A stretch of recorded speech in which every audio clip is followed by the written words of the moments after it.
Dalam hampir sebulan, GBP USD menjunam. Bukan sikit tapi jauh dan laju juga sehingga ramai trader terkejut. Apa yang sedang berlaku? Hai guys, selamat datang ke Suit Academy dan nama saya Syam. Hari ini, jom kita rungkaikan analisa untuk GBP USD bagi minggu ini. Jom kita bongkarkan apa sebenarnya berlaku di pasaran dan mana GU akan pergi seterusnya. So, korang kena tonton sampai habis.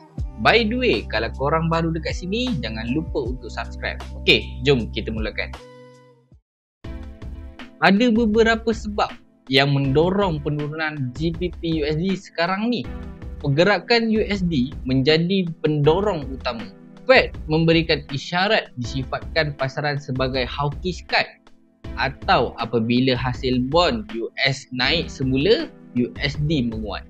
Seterusnya, data inflasi UK lebih lemah dan prospek kadar Bank of England. Bacaan inflasi yang tidak konsisten dan data pasaran buruh yang bercampur-campur menyebabkan pasaran memajukan tarikh pemotongan kadar faedah Bank of England.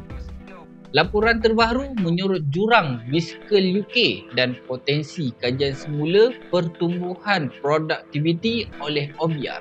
Ini menjejaskan sentimen terhadap pound kerana risiko fiskal menyukarkan pelabur memberi keyakinan kepada mata wang UK. Lubang fiskal ni adalah antara punca yang kuat juga kelemahan pound sterling. So, dari segi data-data ni, pasaran GU lebih cenderung kepada negatif.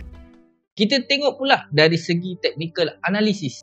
Kalau dari segi purata momentum, bagi GU adalah strong bearish. So, kita fokus dengan penurunan dulu.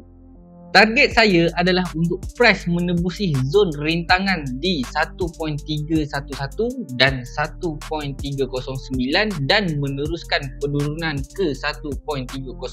Saya akan tunggu fresh breakout dan pullback semula di kawasan tersebut sebelum ambil apa-apa position.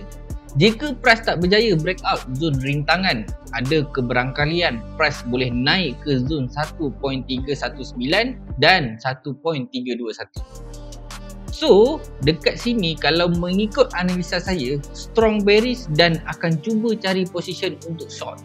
Ini semua hanya keberangkalian.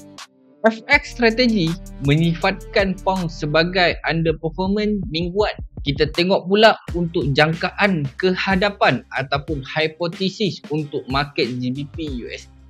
Antara acara yang penting yang kita kena perhatikan ialah keputusan dan ucapan Bank of England. Jika bacaan dovish, pound akan lebih lemah. Data CPI dan unemployment UK. Jika bacaan lemah, ia akan mempercepatkan jangkaan pemotongan kadar faedah. Data fiskal dan pengumuman bajet UK. Setiap berita yang melemahkan prospek fiskal akan tambah tekanan ke sterling. Pound sekarang ni tengah mengalami prestasi bulanan yang terburuk. Hanya jika hawkish komen Bank of England boleh menghentikan kejatuhan sementara ni. So, berdasarkan semua data-data ni, saya boleh rumuskan pasaran masih lagi bearish. So, apa yang saya cari adalah untuk short. Ini pendapat saya lah untuk market GU sekarang. Pendapat korang pula macam mana? Korang komen dekat bawah. Harapnya video ni boleh bagi korang lebih jelas tentang situasi market semasa. By the way, kalau korang nak belajar trading secara mendalam dan secara percuma saja, korang boleh klik link dekat bawah.